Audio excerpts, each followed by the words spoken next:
Obviously, with the 2025 NBA draft about a week away, everyone is doing mock drafts, seeing who is going to go where, and obviously I'm going to do another one of those right before the draft. But I also wanted to get a video out going over my personal rankings and just big board for the 2025 NBA draft, because it is not the same as a mock draft. I think those are two very different things. I think when you're doing a mock draft, you have to kind of put it into perspective of what it seems like the teams are going to do based on reports, based on what makes sense, what they like.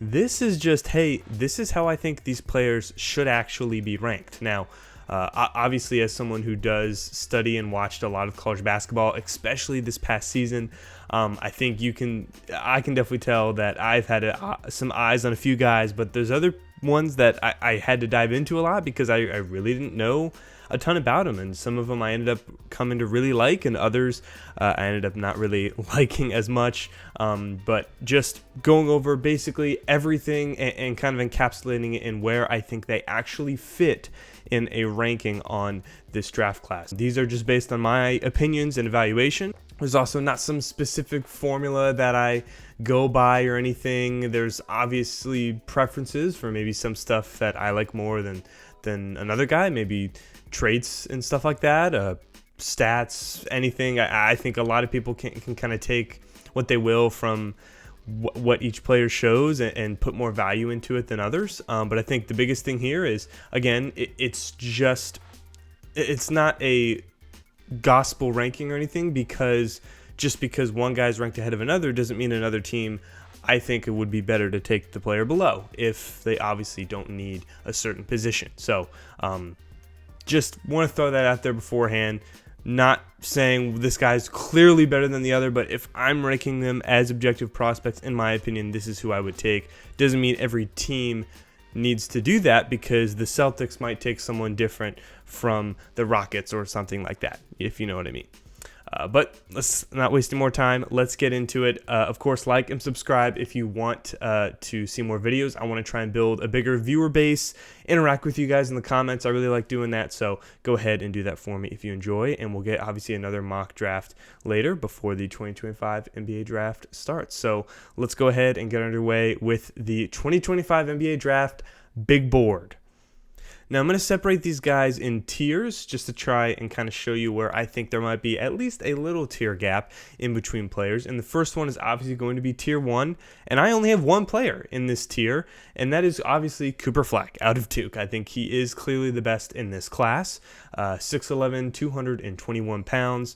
I don't think he's the Wemby type prospect that we've had before, but I think the only question mark for Flag, in my opinion, is just how good he will be in regards to him being a number 1 on a title team, or like maybe a 1B, or like a very good number 2, like an Anthony Davis type number 2.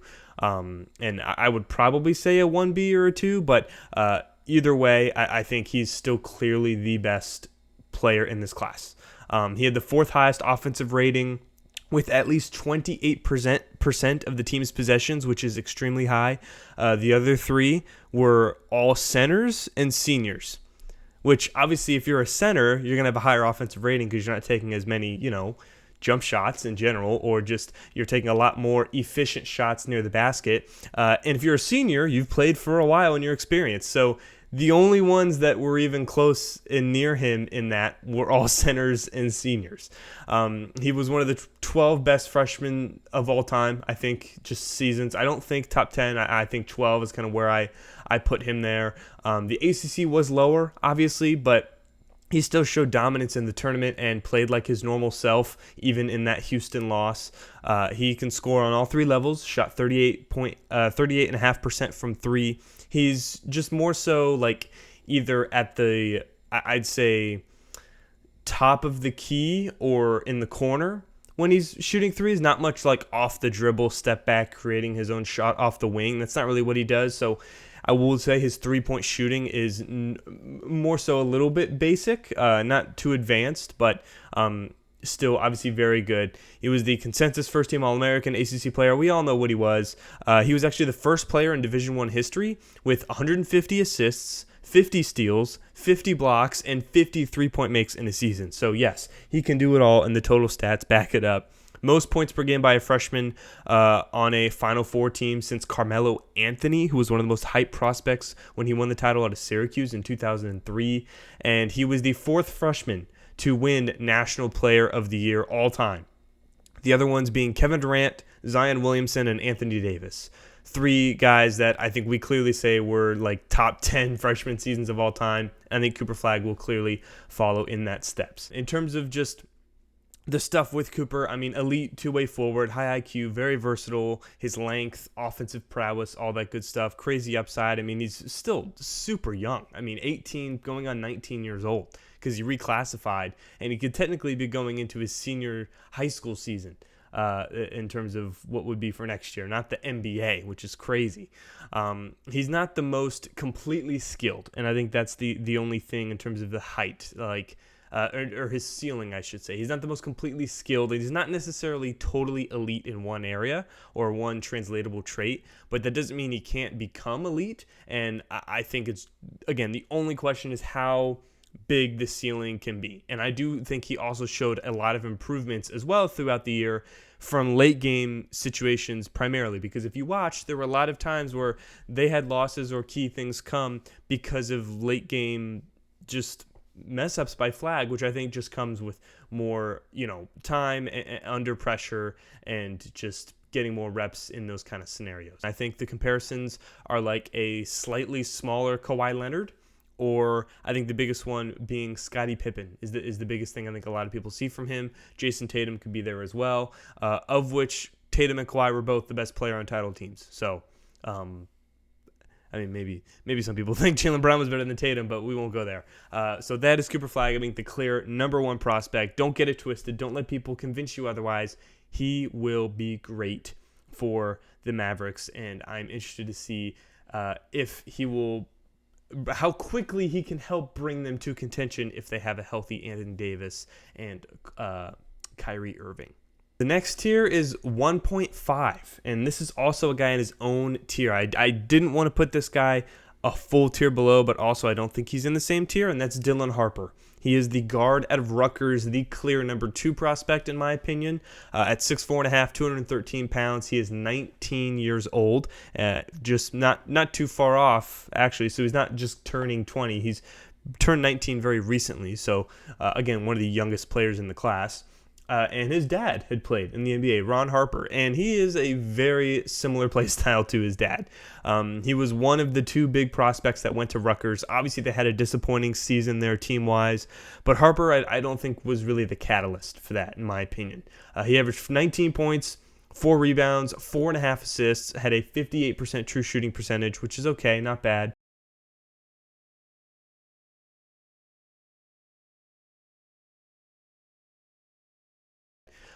He's got a very strong frame. He does very good driving to the basket and getting to the line. He really knows, he's very polished in a lot of his just driving moves. I mean, he's not like, I don't want to say his name, but there's a few guys that are higher on here, or not higher, that are on this list that are very young guards that got to the line but didn't really show a lot of craftiness or creativity or knowing what to do. Dylan Harper showed that a lot, so he's very polished in that way, as young as he is. And he has the size to be a plus defender, which is very valuable at guard in my opinion.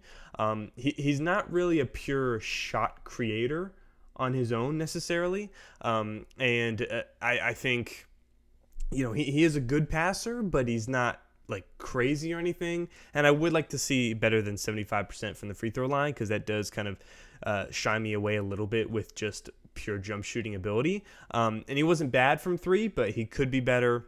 Not the craziest athlete, and I think there's definitely a tier gap, and I would like to see more defensively, but he's definitely capable, and that's kind of the projection you're making there. The only other Big Ten freshman to average 19 points and 4 assists was D'Angelo Russell, way back when he was the second overall pick out of Ohio State as well. He had a very high usage for a freshman and was honestly pretty efficient for how much usage he got at such a young age. I think he can definitely be a multiple-time All-Star, and I think the comparison is like a better version of Ron Harper, which is his dad, but also Spencer Dinwiddie, a better version of Spencer Dinwiddie. And I don't want that name to just throw you off, because there's other names that I think I can throw out there, but the play style was very similar. to Dinwiddie, like Cade Cunningham and Jalen Brunson. Those kind of similarities, I think, in terms of the overall impact fit. But his play style, it's much more like a better version of Ron Harper, Spencer Dinwiddie. But I think he's definitely in this tier gap and should be a tier in his own, above tier 2 guys, but below Cooper Flagg. Next is going to be these tier 2 guys. I think they are definitely a bit of a step down. I think these are guys that can definitely be all-stars, maybe single-time All-NBAs here and there, but guys that I still really like because I think the top 2 are pretty set. And there's probably about, I think, I would say 4 guys here in this range, in this tier 2 range. And it's just how you have them aligned. For me, number 3 is Trey Johnson. That is my personal opinion. I think Trey Johnson is the 3rd best player in this class. He is the guard out of Texas, 6'5", 190 pounds, just turned 19 as well. And I think this is obviously not the norm for the ranking spot here at number 3, but I think a lot of creators that I've seen, content creators, have had Trey Johnson at number 3. I think the only people that have him lower are like the bigger places like ESPN, CBS, all those guys. I think a lot of the people that have really poured a lot into just watching college basketball have Trey Johnson at number 3 because I think we really like the upside and just the immediate impact as well that Trey Johnson can have for any team. He averaged 20 points, 3 rebounds, 3 assists, shot almost 40% from 3 on 224 attempts, shot 63% from the wing 3 spot. The D1 average from that spot, again, the wing, so let's say this is the basket. You got the 2 sides right here, not the corner, but not the center there. The D1 average is 50%, and he shot 63% from that spot. And obviously, Trey had way more usage. Was the team poor because he was the star, or were the pieces around him and the position he was in not as good? I don't know, but they did better than Rutgers. I mean, Texas made the tournament. They didn't end up winning, but they made the play-in and ended up making the actual NCAA tournament. So, I think that's something to look at there. And I think, the SEC also, you could say, was probably just really good. And if you watched his talent, I think you could tell he's got some stuff. He's got some really good stuff. Pull-up threes are just a beauty for him. He's a great pure scorer. He has the size and scoring that I think can translate to the NBA right away. He doesn't drive as much as you would like, and I think his size does limit the defensive upside a little bit, only 190 pounds. And he's not really a rebounder, and I think he can improve as a playmaker. So I think a lot of stuff he can improve on. Obviously, scoring is the biggest thing, but the playmaking is something I think he has shown an ability, and I think is the big thing for him that if he does improve in this, then he is going to hit his peak. But he is the most talented scorer in the class. I think that's objectively true. He's the most talented pure scorer, and he's a really high floor as an overall scorer. The only player that averaged more points by a Texas freshman was Kevin Durant, obviously.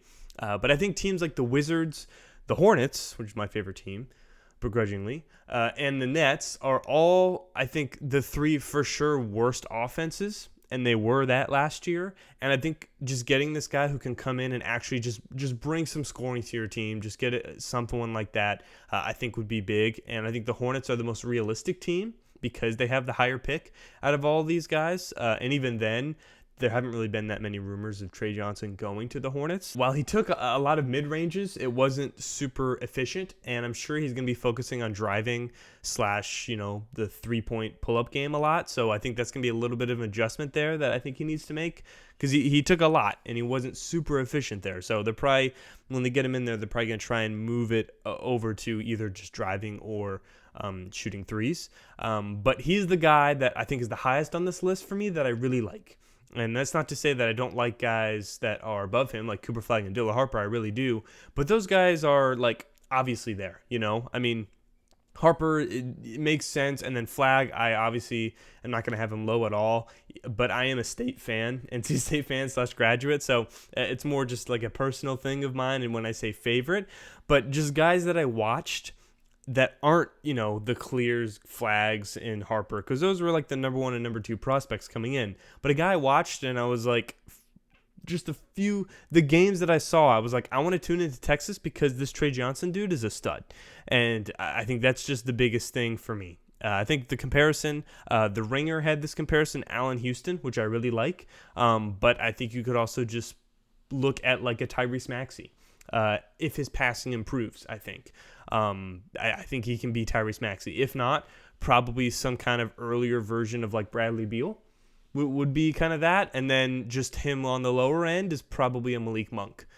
So he's not a for sure guarantee like, yeah, he's going to be a real good all-star multiple time, player like that. But I think the levels for me and just what he is, I think I prefer having him at number 3 because of his scoring upside. And then number 4 for me is VJ Edgecombe out of Baylor, who's the other guard. And I think he has a higher overall ceiling than Trey because of the athleticism and the defensive prowess. But I prefer Trey's immediate and potential improved scoring upside. And VJ was in a very similar situation to Trey, both in the state of Texas, teams where they were clearly the best player, but the youngest player. Both made the tournament, but were much lower seeds. VJ averaged 15 points, 5.5 rebounds, and 3 assists, so it was very good as well. Both these guys had very similar seasons, like I said. The defensive ability is very much there. Great athleticism at the guard spot. He's got a lot of versatility. He can probably play the 1 through 3. Is he a guard or a wing? That's kind of the big question. And I think sometimes the athleticism gets him in trouble sometimes and makes him do kind of too much at certain points. And he's not really elite at anything yet. So I think he's more of a upside play than Trey Johnson. And the shooting was fine, but it was kind of up and down overall. And I think he's not as bad as more like when you think of raw athletic scorers that have come out. I think he's better than a lot of those guys. So I don't want to just paint it as he's just this super raw athletic guy because he's not really that raw. He really isn't. And he's going to be 20, I think, very soon. So still young. But he can play make. I think he definitely showed that as well. Just as many assists as Trey Johnson. Not a primary one, but very much capable. If you ever feel like, you can feel like you can have the ball in his hands because he's a capable passer, and obviously his athleticism gives you a lot of driving potential. I think the comp is like a current Quentin Grimes. Quentin Grimes had a great year this year. I think that's kind of a good comp, or like a pre-injury Oladipo. That's kind of, I think, a good ceiling for him. Like when Oladipo was, obviously hitting his strides. I think both, before Indy and the ceiling that he kind of had while he was at Indy, I think that kind of is what we could look at in terms of maybe he's a lower Oladipo or a higher Oladipo, but very, very similar in my opinion.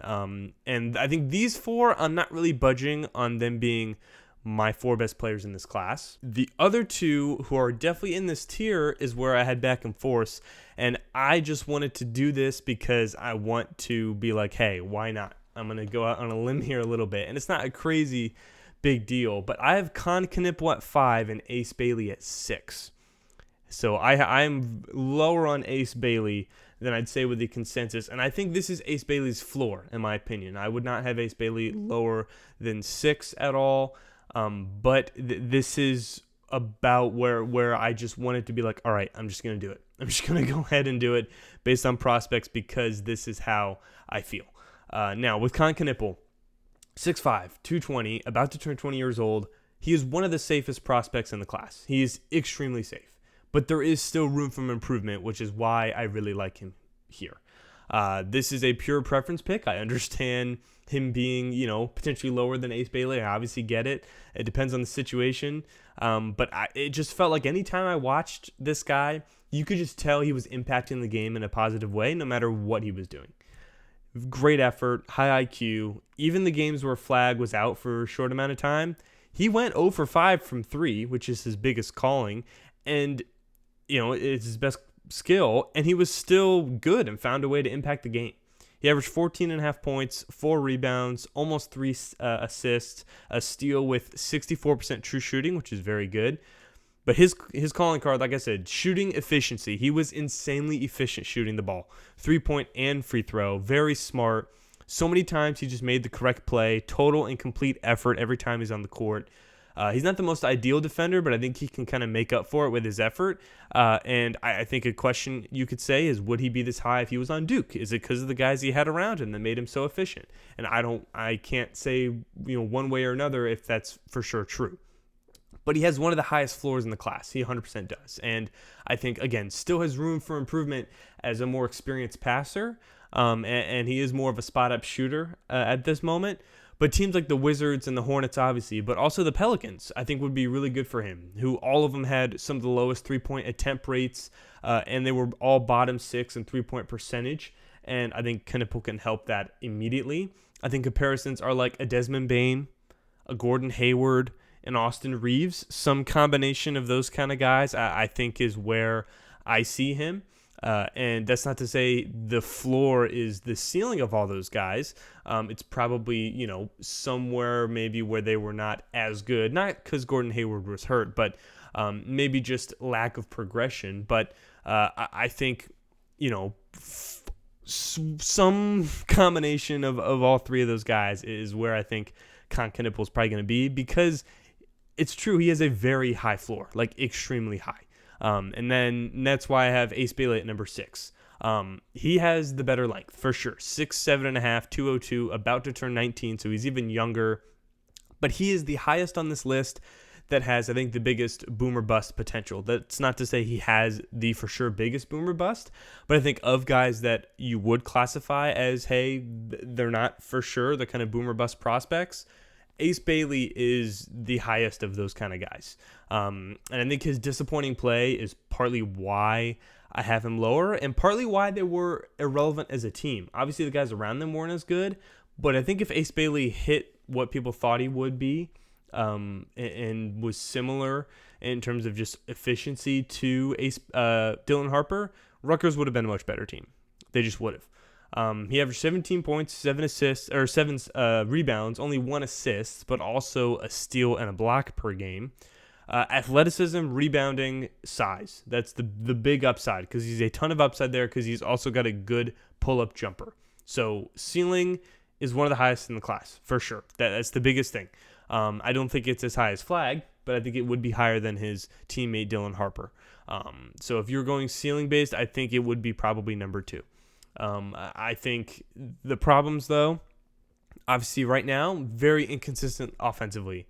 Not a playmaker, questionable decision-making a lot of the time. He is going to need some more developing than other higher prospects. He just is. And he struggled a lot versus just stronger defenders in his face. He really panicked. He had a .63 assist to turnover ratio when he had guys in his face, or just in general as well. Obviously, just having stronger guys near him made him panic even more. But even then, the .63 assist turnover ratio is just him objectively. But he has upside defensively, and I think he needs to buy into it more. But we've never really had two guys from the same school go like top 5 or top 10 that didn't even make the tournament. So it's also really just hard for me to have these guys both super high as well. And I think Ace is kind of the big one that sticks out there. I think his floor in the rankings, like I said, should be 6 because of the upside. He could obviously be way worse. But I am on the lower end. I understand the potential. But it's not just like he's the clear number 3 for me. I don't think it is at all. Comparisons, I think the ceiling is like a little bit of a smaller version of like what Brandon Ingram was supposed to be. I think Brandon Ingram hit around maybe a little, let's say the middle of what he could have been. I think he could have been even better. His ceiling is maybe what we thought he would have been.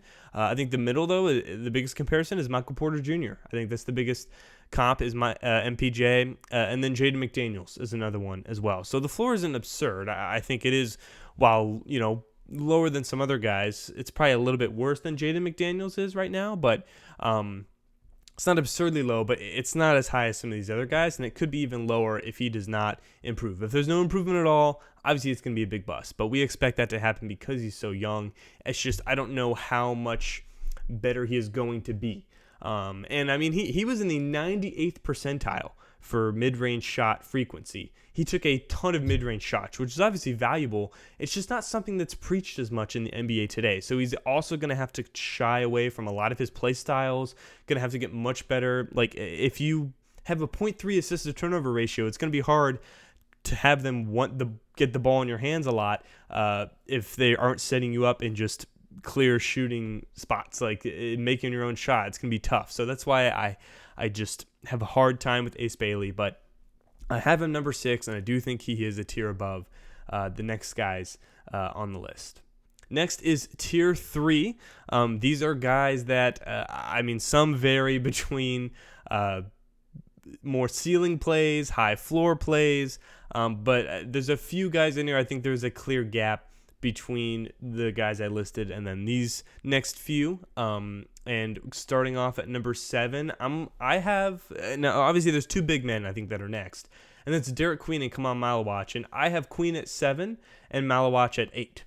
That's my rankings for them. For Derek Queen, I think for him it's the most one of the most polarizing players in the class, where I'm definitely higher on him in terms of where I have him ranked for sure, but it's definitely a unique and kind of hard to pin down exactly what's going to happen with him. He's 6'9", 250 pounds, around 20 years old, but he's a 7-foot wingspan, averaged 16 points, 9 rebounds, 2 assists, along with a steal and a block. And he is definitely a post-move dude, like post moves for days, insanely talented inside scorer, a better passer than I think the numbers show, very capable, doesn't panic really when he has the ball in his hands. He's an active rebounder, drew a ton of fouls, really got to the line, was even better in the advanced stats defensively. He was in the 99th percentile for adjusted defensive rating and box plus minus. I think the problem is just the fit within the game. Is he going to adapt to the size and speed changes? Because he does have a little bit of a athleticism concern. He is not very as athletic as you would have hoped. And I think he absolutely needs a better 3-ball. I think that's just a need. He needs a better 3-ball for sure. And I think while that is probably going to be the biggest thing for him, is if he can develop a 3, which we've seen from so many players, obviously seeing it work and fail, like I had mentioned. But with the game today and just with his ability, he's not some crazy traditional post scorer. He does a lot of actual, fadeaway jumping. He understands and puts into practice the concept of shooting. And he took them. It just wasn't as efficient. And I think it doesn't even have to be that high. If he can get to 33% or 30% or something like that, that is still super ideal. So I think he's probably better suited as a power forward. So I think he's better suited as a 4, preferably with guys who can shoot around him. I would not like him to go to a poor three-point shooting team. I think Brooklyn or Toronto would be the spots because of the big man need. But both of them don't really have big men that can stretch the floor. Like Nick Claxton and Jakob Poeltl, they don't really have that. But that doesn't mean it can't be added later, obviously, when Queen kind of shows his other natural skills. But I think the Bulls would be the best and the most ideal for both parties. I think the Bulls would be really good for both teams if he can go there. I think his comparisons is like a Domantas Sabonis or an Al Horford. I think that's kind of what I see with Derek Queen. So pretty high ceiling. But the floor is like a Thaddeus Young or Jared Sullinger, something like that. I mean, the floor is pretty low. So very much, question there. But I'm kind of betting on the high-risk, high-reward outlier here with Derek Queen, just from the pure skill that was shown in how he was. And I think a lot of the stuff that he showed from a guy who was so young, we haven't seen from a lot of people. And I think just the talent itself is going to show. It's going to prove itself to be correct and actually worthy. And I don't think he's going to go 7 for sure. Obviously, this is just ranking where I think the players should be as prospects. But I think if he falls and if the Bulls take him, I think that'd be really ideal. And I think they would love great value and obviously to get him in the building. And then number 8, like I mentioned, probably the best pure center in the class, because Queen is more of a 4.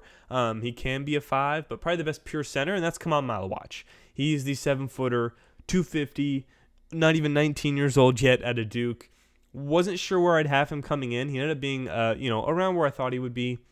I think he's more raw than some people think, but I do like the upside for sure. I think he did benefit from a very good situation, in my opinion. I think he was exposed a little bit versus Houston, kind of like I predicted if you watched a lot of the college basketball videos I made back when March Madness was going on.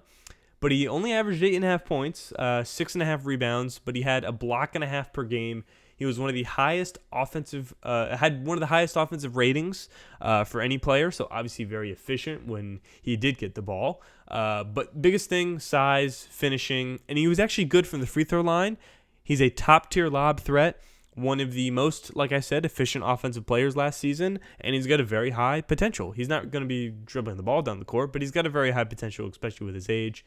But he's not really as aggressive as you would like. I think both defensively, in terms of rebounding and shot blocking, he could average like 3 blocks a game or more than 6.5 rebounds. I mean, I just do not think he was as aggressive enough.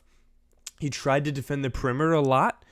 It was kind of wishy-washy, but it wasn't bad. And I think if that can be harnessed and worked on, he's insanely valuable defensively. And I think he was objectively on a great team with a great situation with lower usage. So I think that helps boost kind of his stats, obviously. I think his ceiling is very high. I think it's like a more offensive Rudy Gobert. I mean, he has the kind of defensive player of the year ceiling.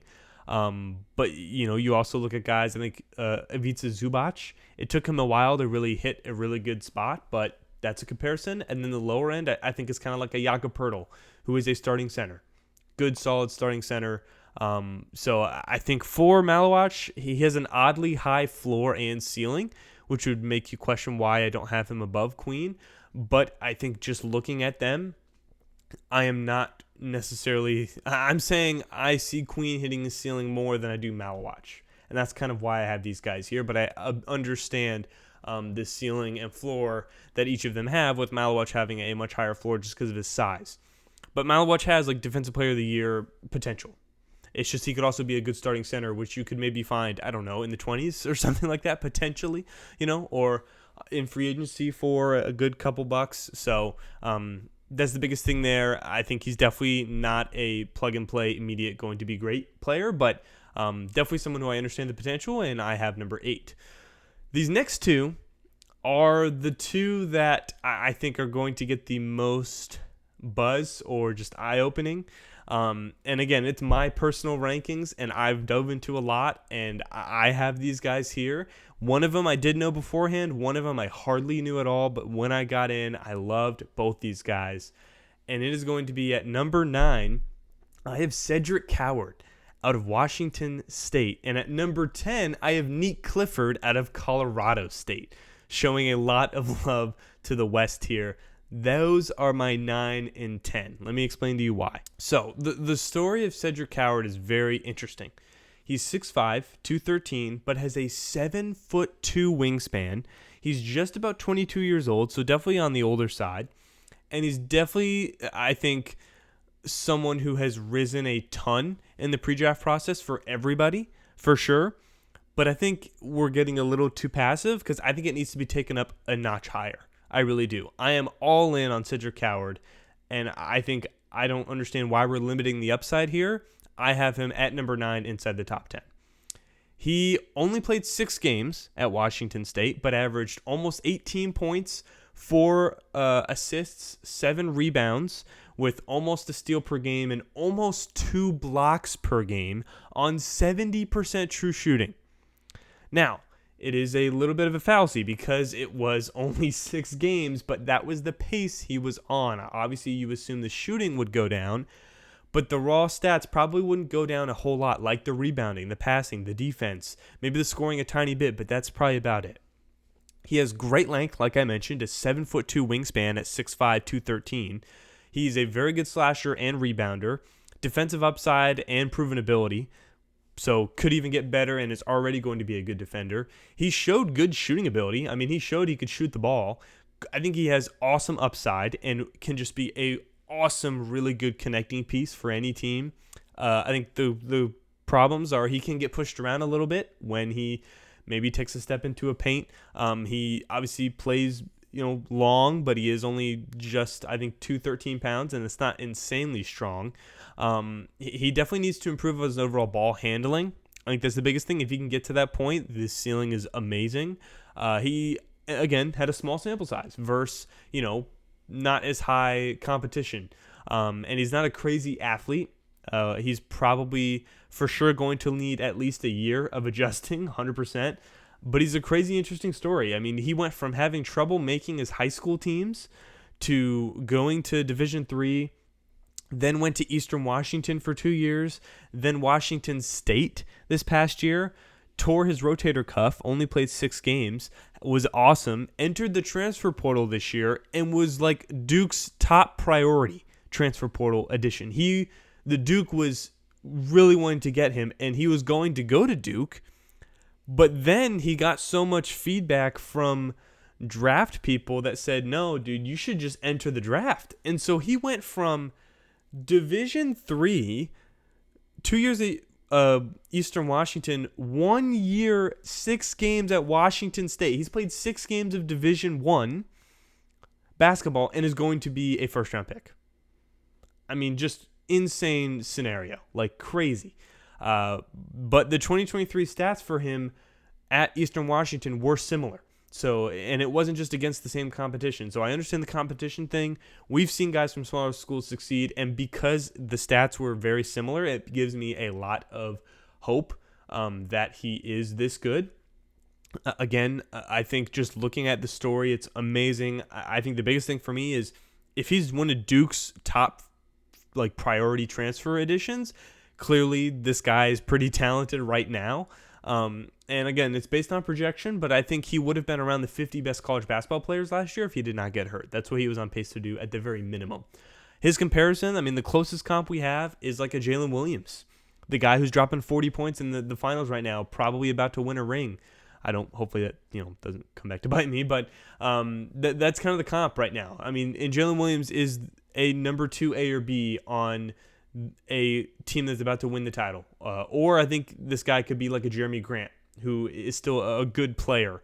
And I just think this is a really good upside kind of ticket who can even potentially impact the game right now. I still think he needs a year of adjusting, but I really, really like the ceiling of Cedric Howard, and I think the floor is pretty high too. It's just, I understand it. It could be because of the injury / competition stuff. It could be much lower than I'm thinking. But I have Coward at 9, and I have Nick Clifford at 10 out of Colorado State. The 6'5", 202-pound, 23-year-old guard/forward, which Coward is also a guard/forward. So both these guys are very versatile. But again, older. But this is one of my favorite older players in the class because I don't think they get enough love in drafts sometimes. I think they fall, and it comes back to bite them a lot at the time. Not all the time. You got your guys that were not as good, that were older. But I think Nick Clifford is going to be one that is going to be very good and should be going higher in drafts. And I think these two, this is my pair of guys that I have in the top 10 that others don't, that I really love. Nick Clifford averaged 19 points, 10 rebounds, 4.5 assists, and a steal. He was ranked 6th in just overall impact as a player last year. A great rebounder, really good passer, obviously scoring showed itself, had the ball in his hands a lot more this year and showed great passing and driving skills. He was efficient scoring, showed that he could score in so many ways, not just relying on transition or easy put-ups. He showed he could score in so many ways. He does have dry streaks from 3, and obviously the older thing is there, but he's just super well-rounded as a player, extremely well-rounded. Again, only thing is the 3 wasn't as reliable. But, I mean, he was on those Colorado teams as well that had all of those NBA players on it. So clearly he's, been recruited to a place that thinks that he can get to an NBA level. But I don't think people understand how good this guy was last year. I wish I was on to him earlier than I was in the college basketball season. But there were not 10 definitive players that were better than Nick Clifford in college basketball this past season. There weren't. There were not 10 surefire guys that were better last year than Nick Clifford. And I think the big thing for me is what he showed on both sides of what he could do. the Mountain West Conference tournament to actually make the NCAA tournament. They had to win the whole conference. He had double-digit rebounds and at least 3 3-pointers and 8 free throws in all 3 of those games. Then goes to the tournament. He didn't make a single 3 in the tournament. Didn't make a single 3. So the dry spells from 3 is a concern. But he had 6 assists in both games. And Maryland was great against Maryland defensively. And then, what ends up happening is the crazy travel-ish fadeaway shot from Derek Queen. And they're just that one shot away from being in the Sweet 16, which, hey, who knows what could have happened after that. But I think the comparison is like a current Josh Hart in terms of how good Josh Hart was last year, or like a smaller Chris Middleton. That's kind of the ceiling, I think, for Nick Clifford. I think the floor is like Bruce Brown. But I think a guy who similar is just a really good connecting piece, super well-rounded, is older. But I think a team like Miami, this is a guy who can help right now, totally fits, and they seem to be still trying to compete. Miami does, and he's been mocked there a lot. But I think he's going to be a good player. Is he going to be an all-star or not? That's the big question. I'm not sure. Probably not, but you never know. Either way, I still think that kind of, impact he's going to make, while guys lower than him might have a higher ceiling, I think I trust in him being a top 10 player in this class. And there are 4 more guys in this kind of tier 3 here, and I'll just list them out 2 by 2. First is going to be the guard Kasparas Jakachonis out of Illinois, and then below him is Carter Bryant out of Arizona. Kasparas, 6'5", 205, 19 years old. I think I feel really good about this being where his range is, maybe on the slightly lower end. He might end up going higher because of his ball handling and playmaking, but he averaged 15 points, 5.5 rebounds, almost 5 assists, with 1 steal, but had almost 4 turnovers and shot around almost 60% true shooting percentage. But his biggest claim to fame, court vision, passing, very good. He's a capable 3-level scorer, not a pushover defensively at all. He's got pretty solid length and size. It's just he had a lot of turnovers, and the efficiency was like meh. It was not amazing. He was injured, and it kind of changed the way he played a bit. But I think he's a good developmental pick with traits who I really don't think is going to bust, in my opinion. He obviously can, but this is kind of a guy who you would obviously acknowledge he needs improving, but one who I think can emerge into some sort of either single or all-star or just really good point guard, like a Goran Dragic, something like that. Spencer Dinwiddie's at his peak, obviously. Kind of something like that. Again, still raw, not a guarantee, but it just feels like a guy who's going to steadily improve and hit his mark no matter where he goes. I think it's just gonna take time. I think teams like Houston or the Nets for Kasparas, I really like, as they lack a really lead kind of playmaking guard. 3 out of the 4 players on the Nets that led the team in assists didn't even finish the season on the team. So I think the Nets clearly need a playmaker, and I think Kasparas is definitely going to be one that they target in this draft. But again, I think at least maybe a single all-star potential. Dragic is the one that I really like as a comparison to try and put it in perspective for Kasparas. And then Carter Bryant I have at 12, the very young and raw forward out of Arizona. He is definitely here because of his upside, for sure. Has probably the least amount of counting stats of anyone kind of in this range, for sure. But is it very much a projection, developmental pick? But I understand it, for sure. Only averaged 6 points, 4 rebounds, but he averaged a steal and a block. Only 1 assist as well. Shot 59% from true shooting, so efficiency was not crazy, but it was pretty solid.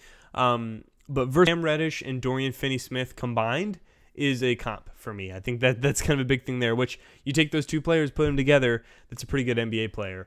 Or like a little bit of a smaller Tari Eason, who is a good player for the Houston Rockets right now.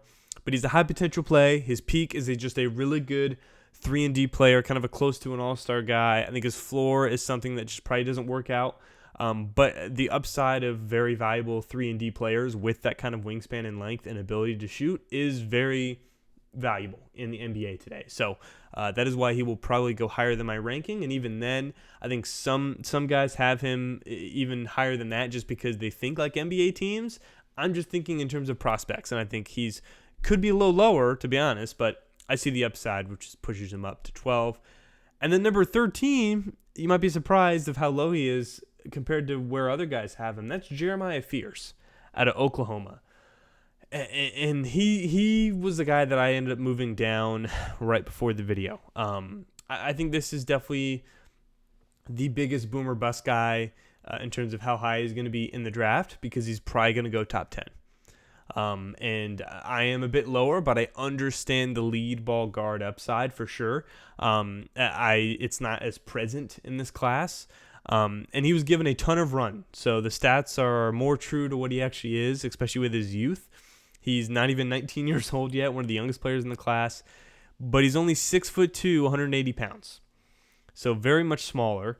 He averaged 17 points, 4 rebounds, 4 assists, around a steal and a half per game, 56% true shooting, which is not ideal, and a pretty low offensive rating. Like the efficiency was not there. The quickness, definitely his claim to fame. Very quick, great at driving to the basket. He averaged 6 fouls drawn per 48 minutes, and the young upside is the biggest thing. He's not even 19 years old yet, like I said, and can already get to the basket very much. That's kind of his claim to fame. But he needs to improve the 3 ball. Only 28% from 3. Very consistent offensively, inconsistent offensively, not efficient. He's not some crazy passer either. He was getting assists, but it's more to just him driving and then kicking it out to an open guy, not really something where he's kind of creating himself. I think he has lower upside defensively. Size concerns. He's 6'2" with a 6'5" wingspan, and people thought he was 6'4", so that definitely lowers him. And I really think he's situation dependent, to be honest. I think he did have the most usage of any freshman in the country at 32% of the possessions. But the comparison, I think, is like maybe a Jaden Ivey or a Devin Harris, something like that. But I think the floor is just a bust. No need to compare, just a bust. Because of just him being such a small guard that can't shoot. Like that's the biggest issue, at least right now. And he's athletic, but he's not the craziest athlete. And the passing it is there, but it's not as advanced as you would think. He had a similar season to DeJounte Murray, when DeJounte Murray was coming out of the draft, and he went much later, but he had a 6'10" wingspan and was 2 inches taller, so the defensive upside was big there. But he's like a classic kind of all-over-the-place guard. I think the peak is still someone who's like a number 2 or a really good number 3 on a really good team. I see the upside. It's probably why he's going to be a top 10 pick. I just think looking at a small guard who can't shoot right now and didn't show any special moves driving or passing, it feels like a thing where he's going to go too high, to be honest. And again, like I showed the passing stuff, even driving, he wasn't like pulling off all these. He was not as polished as Dylan Harper driving. I think there needs to be a gap there for sure between Fears and Harper. So I ended up moving him all the way down to number 13, which if he goes 10, that's not that big of a deal. But if he goes 7 or something like that, that's a lot of players that I would definitely have above him. But it's a personal thing for me. And again, I think it depends on the situation he goes to. So I have Fears at 13. And then the last guy in this tier, I actually didn't know a lot beforehand, and that's Thomas Sorber, center out of Georgetown. This is a guy that I came on to a little late, but I actually really liked after evaluation, and he ended up higher than consensus on Sorber, and he won't go 14th, but I think whatever team gets him is going to be pretty happy with the pick. He's 6'9", 263 pounds, so very stern dude, with a 7'6" wingspan. He's 19 years old. He averaged 14.5 points, 8.5 rebounds, 2.5 assists, with a steal and a half and 2 blocks per game. So very, very good stuff defensively there. But he is like all the good classic big man skills. He's a capable playmaker, not anemic like those older kind of big men. Such a high floor defensively, good rebounder. He hasn't been great as extending his shooting. Even the mid-range he hasn't really done. but he attempts it, and he's not as athletic and does have injury questions. He had a foot injury at the end of the year, but I think he's got a really high floor. I think this Georgetown team, they could have pushed for the tournament kind of with him if he was playing over like a crappy San Diego State, and they had like 3 losses to DePaul. Georgetown did 3 losses to DePaul, and he didn't play in any of them. So if he played in those, they, for all we know, could have been in the NCAA tournament. But the comparison, I think it's just levels. I think the lower end, you have Thomas Bryant. Then you can go up to like a Wendell Carter, or you could go up to like a Jonas Valanciunas, or you could hit like a Roy Hibbert thing. I think that's kind of the levels to the Thomas Sorber projection there. But he's a high floor good player who I think has very good starter upside. And depending on obviously the situation and the need and stuff, like if he goes to, remember what Onyeka Okongwu went to when Clint Capella was there forever and he could never start. Like, hopefully he doesn't go to a situation like that. But something that, like in my latest mock draft, I had the Bulls trading back. They have Valanciunas, or they have Vucevic for a year, and then Sorber can come in the next year. I think that'd be pretty ideal. So Sorber is the last guy in this tier. Next, we have tier 4. A lot of guys in here as well. The cutoff is at 20. So I wanted to kind of make a distinction between these guys here. And these are some guys that I think it's hard to pin them down. I think some definitely have ceilings above guys, but their floors might be lower than some of the guys that are in this, I'd say, tier 3 range, So that's kind of why they're separated, is because I think they're just a little bit larger in their potential there, or maybe they're even shorter than some ones up here, like a Sorber or something like that. But at number 15 and number 16, I have 2 guards here, 2 very different guards. First one being Igor Demin out of BYU. This is a guy that was hard to place, in my opinion. The upside, though, I think trumps a few of the guys on this ranking, and it's why I have him above them. And it's because of the size and the passing. He is 6'8", 200 pounds, 19 years old, with being one of the most talented passers in the class. I mean, his passing creativity is awesome. He averaged 5.5 assists, only 10 points, 4 rebounds, but he had 3 turnovers and a 51% true shooting percentage, which is not good at all. Not very good. He's got the size, though, the defensive upside, great passer, but he really struggled as a shooter and just a scorer in general. I think the impact could just, live and die with his shot, to be honest. The difference between him being a good starter and just a backup. I think he's more raw than, honestly, a lot of people above him, maybe anyone above him. Even Carter Bryant might be better right now. But I think for him, I think he would need some kind of good go-to scorer already next to him. So it does depend on where he goes. But he's got some really good upside because he's 6'8" and can pass. I think, obviously the shot you can develop offensively. But I think it should say something with him being this high with how low his overall efficiency was, and just overall player rating. Like Carter Bryant was the only one that had a lower impact rating, and that was just because he played way less minutes. So that's why. But I think Igor Demin is like a Josh Giddey type with how up and down Josh Giddey has been. But his floor is kind of like a Dante Exum, not something that doesn't really work out.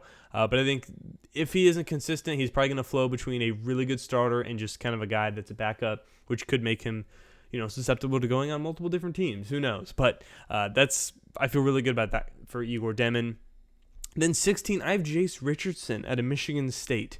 And he would be much higher, but the height concerns definitely bring him down. And even then, I'm still higher on him than other sites. I've seen him at around 24 for other sites like the Ringer or other. I think ESPN has him lower, CBS. I don't exactly know where.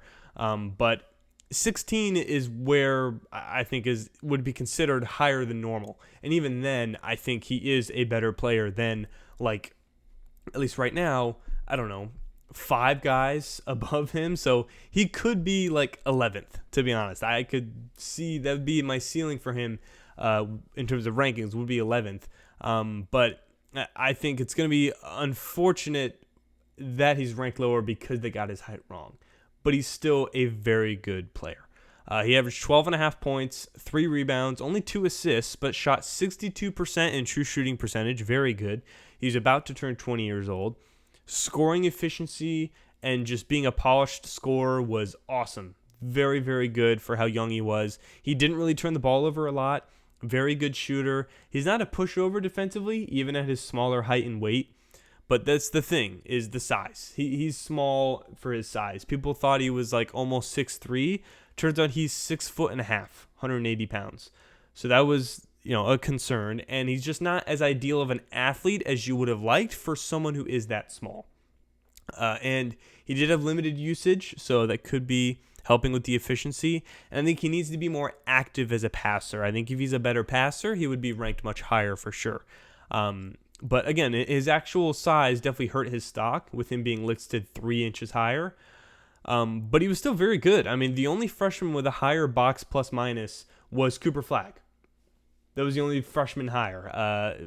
Jace was tied with VJ Edgecombe. So in terms of how good he was last year, he was near, if this was just how good they were last year, he would be in the top 10. Because he's with the VJ Edgecombe, the Trey Johnson, that kind of stuff, in terms of impact. It's just, I really wanted to put him higher, and I think at the end of the day, I'm sure he's going to be better than guys that are ranked ahead of him. But I think he has to be here because the upside of other players and him being just physically lacking compared to others. But I think his ceiling is like a Darius Garland, who's a great point guard for the Cleveland Cavaliers. I think his medium is kind of like a Reggie Jackson, and I think the floor-ish is kind of like a Devontae Graham, who each had their good ceilings. It's just depending on how long the career lasted or how good they were for that amount of time. But he's a smart, high-floor, efficient combo guard who's probably a really good sixth man unless the passing can improve, which I think he could be the kind of Darius Garland type. But I really like Jace, and I have him at 16. And I think we went a little too far with how low we dropped, but I understand him falling. The next 4 guys on the list are all forwards, probably 4s if I were to guess. Some can be maybe a 5, but all 4s, and listed in this order. I'll just go through. Colin Murray-Boyles at 17, Asa Newell at 18, Rasheer Fleming at 19, and Noah Esengwe, the first foreigner, at 20, and that is the end of Tier 5. Why I have certain guys higher, let's start off. Colin Murray-Boyles out of South Carolina. He's 6'6.5", 240 pounds, so very built, even at only 6'6", but he's a 7-foot wingspan, just turned 20 years old. I was initially not a fan of Colin Murray-Boyles when I first thought of it, but I kind of landed in the middle, I would say, because I think he was definitely better in college than I thought. Sorry, I didn't catch a lot of South Carolina because they were bad in the SEC this year, but he averaged 17 points, 8 rebounds, 2.5 assists, a steal and a block, 63% true shooting, very good. He's a versatile defender. Biggest thing for him, great hands, and he's shown ability to pass and be a good playmaker. He's a good rebounder. He's just not ideal of an athlete for being smaller, with longer length and bigger weight. He's not a shooter. Shot 26% from 3, but he has improved, and he's not bad from the mid-range. His passing has upside, but there also are turnovers that basically match it exactly. And he's very polarizing with different rankings, and he's for sure fit-dependent, in my opinion, 100%. But the ceiling is like a Draymond Green. That's kind of the ceiling for Colin Murray-Boyles. I think lower is kind of like a Trace Jackson Davis, maybe a really young Julius Randle, something like that. And he's hard to pin down. He's got a higher ceiling than guys around him, but a bit floor, a lower floor, so he's hard to fit. He's probably going to go higher than 17, and I think a lot of the rankings have him lower, but I've also seen reports that he'll go lower, so, kind of all over the place with where Colin Murray-Boyles is going to be, but I think 17 is fine for him. 18, Asa Newell, I've also seen him all over the place. I've seen him in the 30s, and I've seen him in the high teens. And I think we're getting a little too far down if we're going the 30s. So I didn't think I would be higher than consensus on Asa, but I guess I ended up being that because of how many people have him so much lower. But I don't know. I just think the upside is a little bit higher than some people think. He averaged 15 and a half points, 7 not assists, that'd be crazy, 7 rebounds with only 1 assist, but he had a steal and a block, 60% true shooting. He's 6'9", 224 pounds, almost 20 years old. Great offensive rebounder, probably the best offensive rebounder in the class. Very versatile defensively, very athletic, which at 6'9", 224 pounds you really like. Shows offensive and scoring upside. He wasn't anemic offensively. He averaged 15 and a half points. I think he needs to improve in the pick and roll for sure. He's not really a passer or a ball handler, but his ball handling did improve overall. He shot 30% from 3, which shows an effort to take them and improve. And 30%, I think that's a good mark of, hey, we can work on this. It's there. And I think he has a higher upside than people think. I think a lot of his issues with pick and roll, ball handling, can be improved and taught on, and he was able to show that he can improve. I think Marvin Bagley is a comp that people give him, but I see it as I think I'm viewing as what Marvin Bagley could have been, I think is the ceiling. I think in terms of the upside, I think it is potential star player upside, what people thought Bagley would be at 2. And I think even then his floor is not as low as people think. I really didn't, because I think he's a very versatile defender. So I think 18 is a good spot for Asa. I think the 30s were kind of going a little too far here. And this is probably where he's going to be, but he's probably going to go a little higher because of the upside. So you might see him at maybe, I don't know, the 13 through 15, 16 kind of range. I've seen, a few spots where he'll go. I don't know, but it's probably going to be the teens. That's probably where it's going to be. And then 19, I have Rasheer Fleming out of St. Joe's. Most of you probably don't know who he is, and I wasn't very familiar with him before. I knew St. Joe's was solid last year, but after kind of diving in, I really wanted to move him higher because I think he's going to be a day one impact who I think is probably going to be better than the 19th best player, and probably better than his draft pick, unless obviously another team, I don't know, gets him in the late lottery or something. But I think he's going to be pretty good.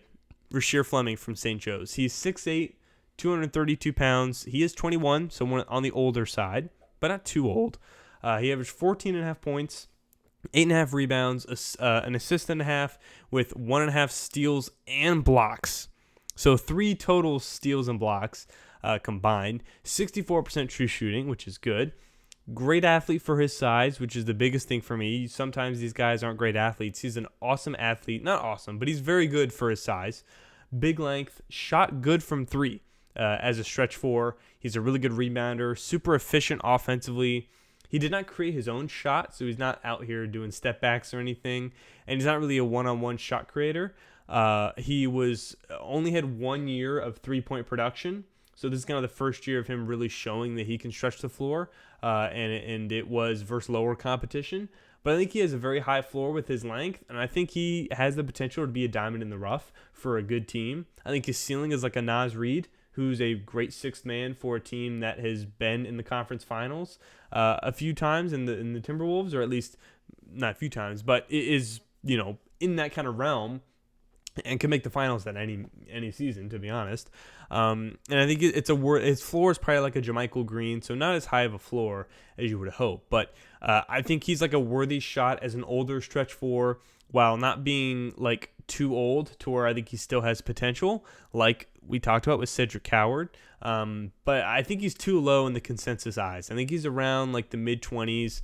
Low 20s with the consensus. I think he should be higher for sure, and that's why I have him 19. And then the last guy in this tier, the first foreigner, is Noah Esengwe, who I think is for sure the best foreigner in the class, out of France. He is 6'9", 200 pounds, 19 years old. He's an anomaly lengthwise. Very, very high potential with versatility. Super young. He did a really good job getting to the line. He averaged 12.5 points, 5 rebounds, 1 assist, 1.5 steals. Did not shoot too well overseas, and is not super strong. But he played versus the Trailblazers in this preseason game and was good in that game, so that gives you some signs of hope there. I think his ceiling is a smaller Porzingis if he develops his shot. The middle is a Jabari Parker type, and the floor is Sekou or Isaac Bonga, definitely busts for sure. So that's why I don't have him that high. I've seen him in the top 10, mock draft wise. So he's going to go higher than 20. But this is ranking stuff. So I think that kind of thing, the floor is too low for me to have him that high. I just don't feel comfortable doing that. But I think having a tier gap here kind of makes me show like, okay, I understand the ceiling here, and there is definitely a tier gap here. But I have all these forwards ahead of him. I have him at 20, and I think if he goes, I saw a mock draft where he went number 9. If he goes in the high teens, I just think that's a little too high. But the ceiling play would be why. So I guess I would get it. But that's why I have him number 20.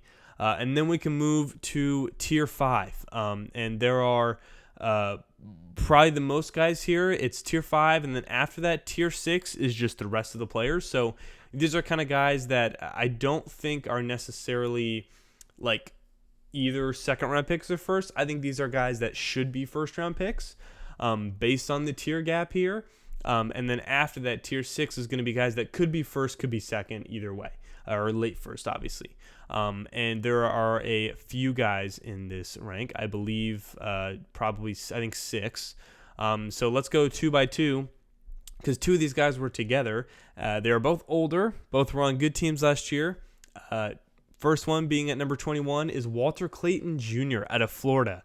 Yes, the guard that won the national title, the best player on the best team in college basketball last season. Initially was a football player. He wanted to be, or he was going to play football, and he was a better football player than basketball player. He was a 3 to 4 star recruit in football, and he was a 0-star recruit for basketball, 0.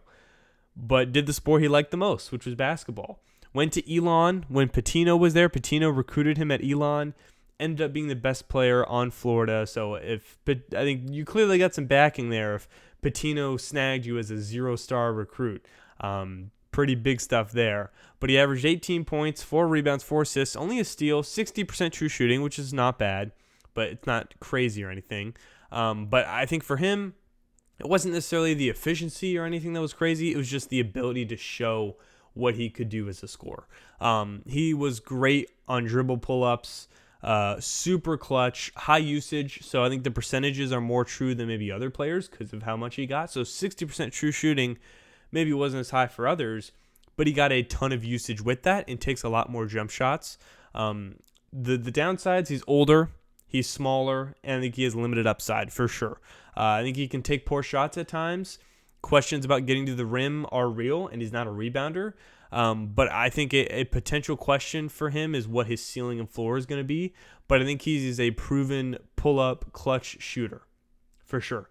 I think his ceiling is like a CJ McCollum-esque. Not the same extent as CJ McCollum, but maybe a little bit lower, but kind of what he is. Or like a less extreme Peyton Pritchard, because Peyton Pritchard is pretty extreme with his threes. Maybe a less extreme version of that. I think the floor is like a when Jordan Poole was like mid, or like maybe just a lower bench guard is what Walter Clayton's floor is. So he doesn't have the highest floor as you would think. But I definitely think we're downplaying his transition to the NBA a bit too much. I was lower than I initially thought because I do understand the downsides. But I just can't have him as not a first-round pick or not a guy that's a for sure first-round pick because of what I saw from him in clutch time and just with the season on the line multiple times and being the clear third best player in college this past season with traits that are translatable to the NBA. That's why I have him at 21. And then at 22 is a 21-year-old. They're very much the most unique and weirdest player in the class. That's Danny Wolf out of Michigan. He is a point center, basically. 6'10 and a half, 250, really big dude. He's a guy that I think has an even bigger difference in his ranks. I think places like The Ringer have him at like 13, while Yahoo has him at like 32, I think. And I think it's all about whether you believe Wolf's skills can translate and improve, because if they do, it's very hard to replicate what his build and skills are.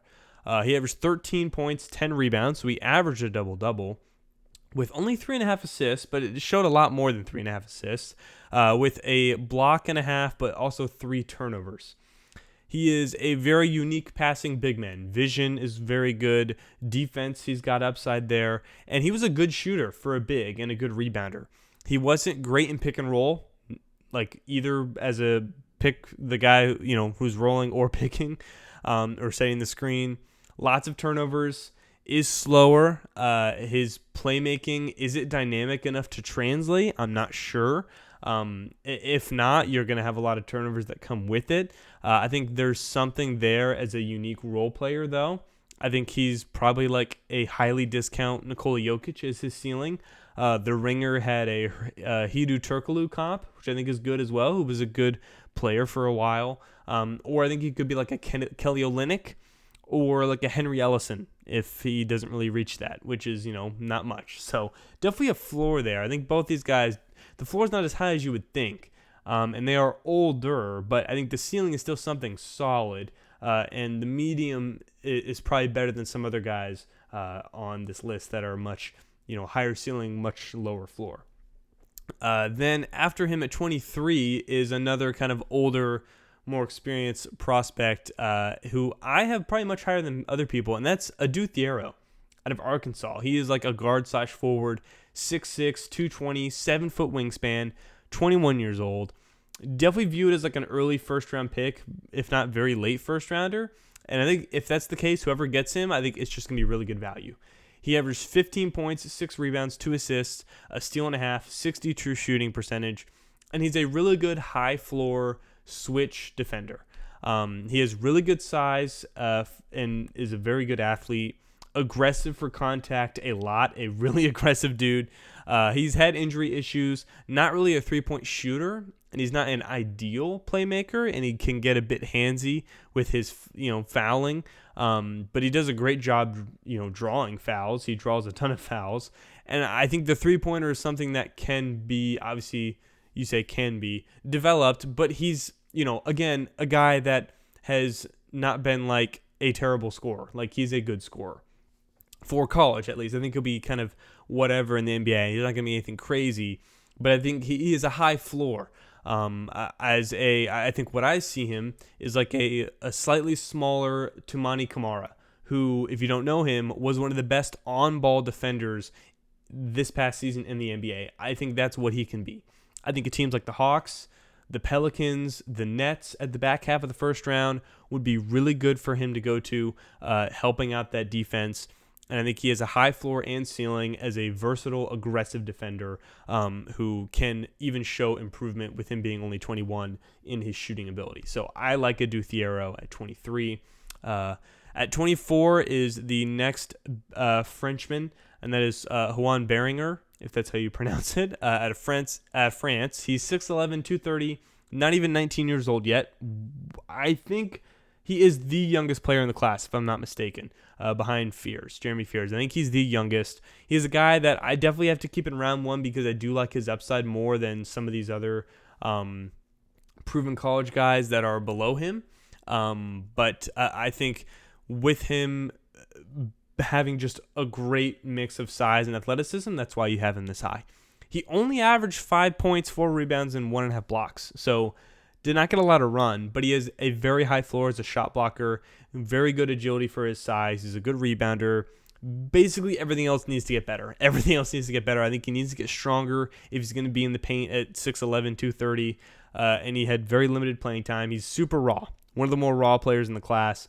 But the upside, I think, is pretty good. I think he looks like a Yves Mises, a Daniel Gafford kind of guy at their peaks, which are good, high-floor defensive players, in which Yves Mises just had his rookie year and was real good. Like, you can tell, hey, that was a good pick right there. So I think that can be good stuff there. The floor, though, is like Bruno Caboclo, like nothing, So that's the floor there. Very raw, athletic big man with, I think, end of round one upside, who I ended up moving higher up in my rankings at the end because I think the youth and athleticism plays a big part.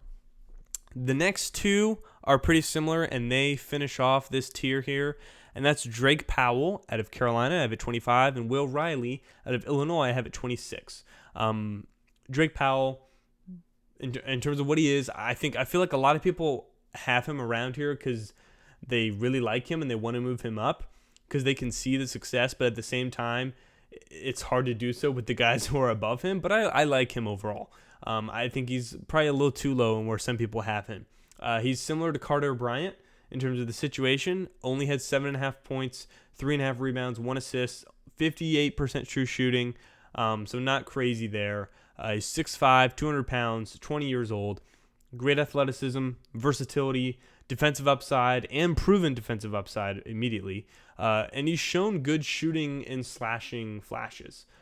He's had limited work, not a complete offensive player, but I think he can be like a Robert Covington, a Terrence Mann. I think that's what Drake Powell can definitely be. He's a developmental two-way wing with upside, just to maybe a lower extent than Carter Bryant. So if Carter Bryant goes really high and teams miss out on him, I think Drake Powell is the target there instead, with maybe better value lower down the board. And I would be nicely optimistic, I think, if my team took Drake Powell as a first-round pick. He's not a guarantee, but I think he shows a lot of good flashes that are worthy of a first-round pick. And then Will Riley out of Illinois is right there as well. He is definitely more of an anomaly.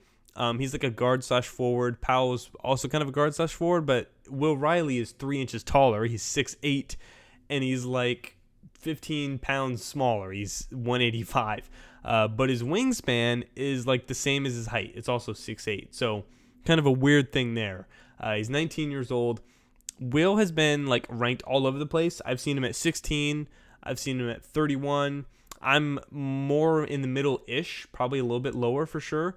But maybe I'm just more cautious while still understanding his optimism, I would say. He got more run, though, than Drake Powell. He had 12.5 points, 4 rebounds, 2 assists.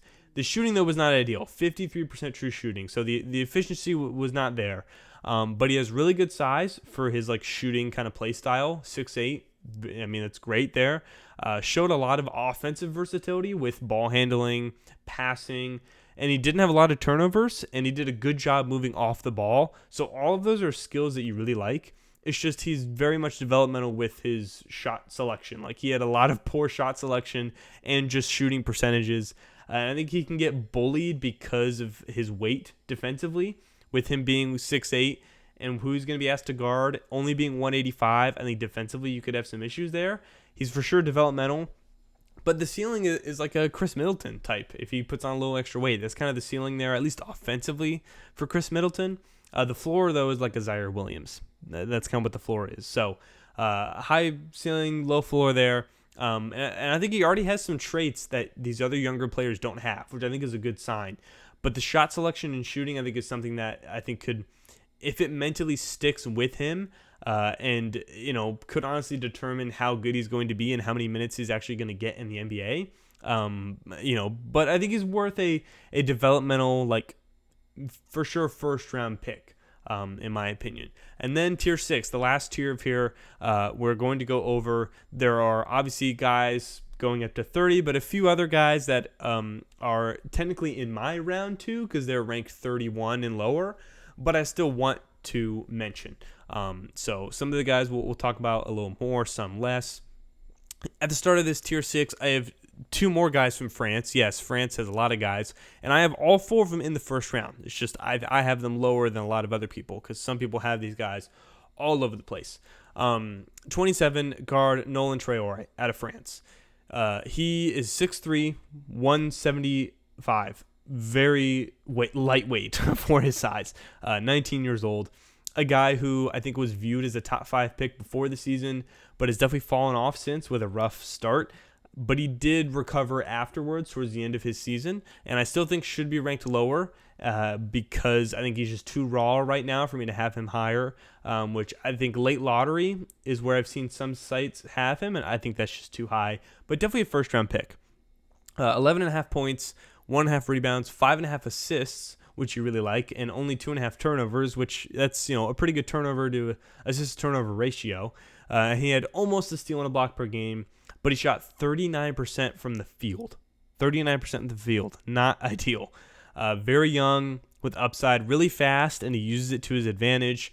He's a good passer. He's not great on defense, and there's not much shooting. There's very much shooting issues. Not much shooting, like, I mean, there is upside there, but he hasn't really shown a ton there in terms of efficiency. He struggled finishing. He's more raw than people think. He's really raw. He was hyped up as like the next Tony Parker, and I think his ceiling is like a step below Tony Parker. But that's the thing. His ceiling is a step below Tony Parker. And I think the middle is like a lesser Rod Strickland, if you know who Rod Strickland is. But the floor is like gone out of the NBA. Bust. That's the floor. So that's why I just cannot have him too high, because he's a very raw, small point guard with, quick upside and passing ability, but scoring issues, So I think, not to say this is what it is, but it's like Jeremy Fears is a better version of, as a prospect, of what Troy Aurier is. And I have both of those guys below consensus. So smaller point guards who can't shoot, it's just, I don't know about that. But Troy Aurier might be a little bit of a better passer, to be honest. But we'll see where he goes. I just hope he doesn't go too high to not a great situation, because that could just really be a waste of a first-round pick. 28, I have a wing, Noah Pena, out of France. Again, like I said, he's 6'8", 225 pounds. He's 20 years old, so he's one of the older French prospects. I think he can kind of fall maybe in the frails of all these Frenchmen coming over to the NBA, but don't completely forget about him, because I think he's definitely a first-round pick. I know I have him in tier 6, kind of on the edge, but I think Troy Aurier and Pena are probably going to be first-round picks. And in my opinion, I guess you could say technically should be, because I have them ranked in the top 30. He averaged 10 points, 5 rebounds, 2.5 assists, a steal and a half per game, 44% field goal percentage, not ideal, obviously, but he shows really good defensive upside, I think, and he can get better and shows an ability to do it as well. Is never really confused, pretty high IQ, good passer, rebounder. He's not really lacking in one area except scoring. Scoring is the biggest issue for him. It's just not where you'd like it to be, and that will be the biggest determining factor of how good he is. But I think he can be Nicholas Batum, and I think that's pretty realistic. It's just what version of Nick Batum, because the higher version is actually a really good connecting piece that's super valuable for good teams, and the lower is like hardly sniffing minutes, So that's why I have it 28. 29, I'm much lower on him than a lot of other people. He's probably going to go higher than I think he should. That's Liam McNeely out of UConn. I have just barely as a first-round pick. I'm definitely on the lower end for McNeely overall, and I think for good reason, in my opinion. But the upside and age, I think, is definitely still there to be ranked in the first round, along with the less amount of prospects in this draft because of the transfer portal and NIL. But I just think he should be lower. He's 6'7", 215, almost 20 years old. He averaged 14.5 points, 6 rebounds, 2.5 assists, 52% true shooting, not good at all, and a low offensive rating, like Jeremy Fears, kind of low.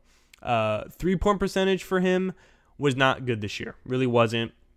He was hitting it when he was open, but that was kind of it. Anyone near him, it was not ideal, which I guess, to be fair, the NBA, does create a lot of open shots, so that could give him some upside there, and his shooting could be better than we think.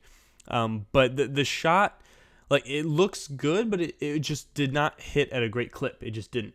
And he was not very good inside for someone who's 6'7", is limited athletically and defensively. He struggled in this past season. I feel like he should have come back. He's definitely going to need some development. I see a Corey Kispert, which is, not a bad ceiling. Floor is like a DeAndre Bembry, like a bench player, literally. I think his ceiling, is like a good kind of bench scorer, but limited starter because, he is not great defensively, in my opinion, but time is on his side with his age. He's going to go higher. I didn't see enough to have him ranked super high. I just really didn't. And then at number 30, the last guy in the first round, is Ben Seraph out of Israel. 6'5", 200 pounds, 19 years old. Seraph finished off this final little stretch of the young international prospects here in the rankings.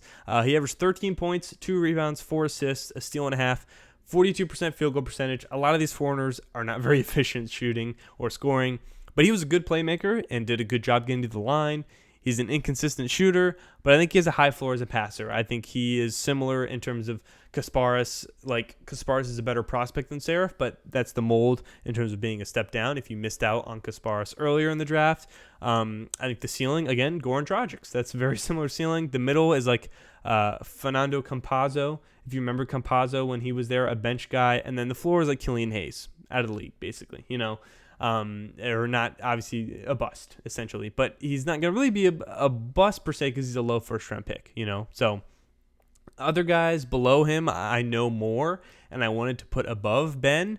But I think I really like the high floor passing, and he still has upside. So with his youth as well, I think he's a worthy late first-round shot. And then some guys in this tier that are in the second round that I want to mention. There's three that are stretch bigs that I think fall into a similar tier. Not all of them are stretch bigs, but they kind of have, some are better than others in that area, but all have that ability. And that's Maximum Raymond out of Stanford, Ryan Kalkbrenner out of Creighton, and then Bogu Markovic. I'm not going to pronounce the first name, but Bogu Markovic out of Serbia. Raymond is out of Stanford, 22 years old, 7-footer, 240, averaged 20 last year at Stanford, so had a great year with around a block and a half per game, a double-double with 10.5 rebounds. He's a great rebounder, actually good from three for a big. He's not a playmaker, a ball handler, not as good of a defensive presence as you would hope for 7-footer. He's more like offensive versatile and rebounding than defensive, but I think he can be like a lesser Brook Lopez. That's kind of what I think. Ryan Kalkbrenner out of Creighton, much older. He's 23 and a half years old. Raymond is 22. On the older side for prospects, he averaged almost 20 points per game. He had almost 3 blocks per game, and his true shooting was 68% from the field. Very high true shooting percentage. He is massive, absolutely massive, and he uses it on both ends. He shot a little bit from three as well. He could be more aggressive rebounding. He's not really a mover at all, so that kind of limits his upside. He's more of a traditional offensive and defensive big man, but I think like a Jakob Poeltl, Luke Cornett, I think that can be what he is. And then Bogu Markovic, he's another big out of Serbia, which, by the way, Ryan Kalkbrenner, 7'1", 7'6" wingspan, 260, so yeah, massive dude. Bogu is much different. He's 6'11", but he's the smallest of these guys. He's 190, and he's 20 years old, so much more raw.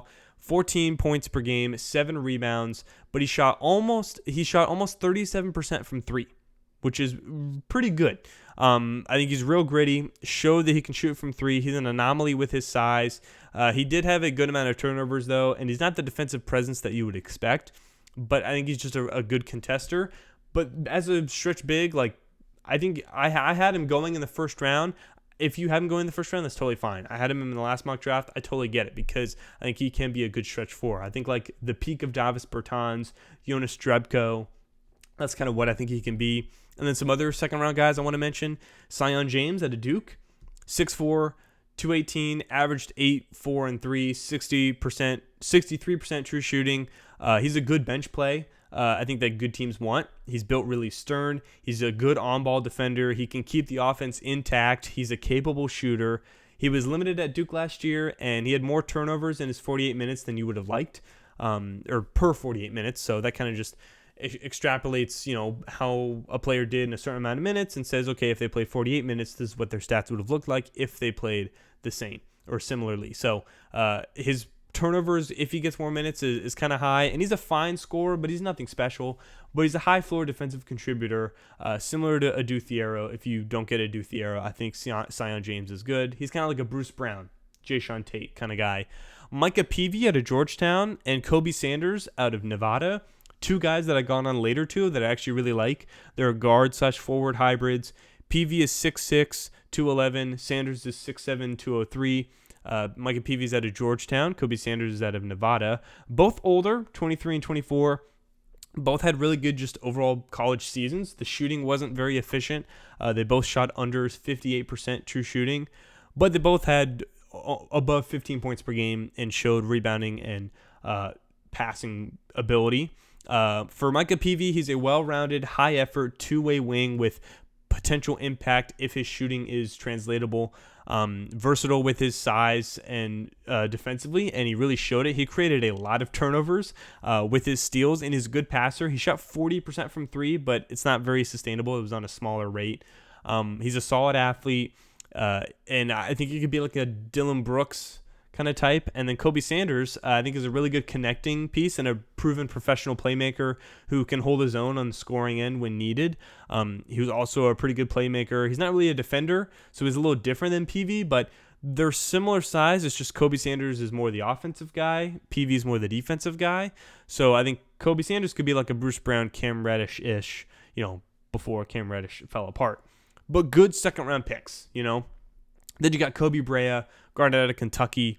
22 is how old he is. So a lot of these guys are much older, but he averaged 11 points, 63% true shooting. He is just a shooting guy. 3-point menace, everything else not really ideal. So he is Duncan Robinson, Seth Curry. That's Kobe Brea, which as a second rounder, I think that's pretty good. And then the last guy here that I wanted to throw in is John Tonje out of Wisconsin. Very just weird season last year. He was 6'5", 212, 24 years old. He was a transfer from Missouri, and he only played a game at Missouri, got injured, wasn't very good. Goes to Wisconsin and kills it. 19 points per game, 65% true shooting. He can shoot both off the catch and off the dribble. He got to the line a lot and shot 90+% from the free throw line. He's not an athlete, defender, or passer. So that's why he's not very as high. But I think as a secondary bench scorer, I think can be pretty good. I think he's if Max Strus drove a little bit more and wasn't just a spot up. That's probably what John Tonje is. So that's another second rounder that I do like. So John Tonje, Kobe Brea, Kobe Sanders, Micah Peavy, Bogu, Kalkbrenner, Raymond, all those guys in the second round. Sion James that I do like as well. So thank you very much for watching the probably long video. I had 23 pages of these guys, so definitely did my research and diving in. We'll get a mock draft out before the NBA draft, and then obviously draft grades when it happens after. So, of course, if you liked or if you enjoyed, please like and subscribe.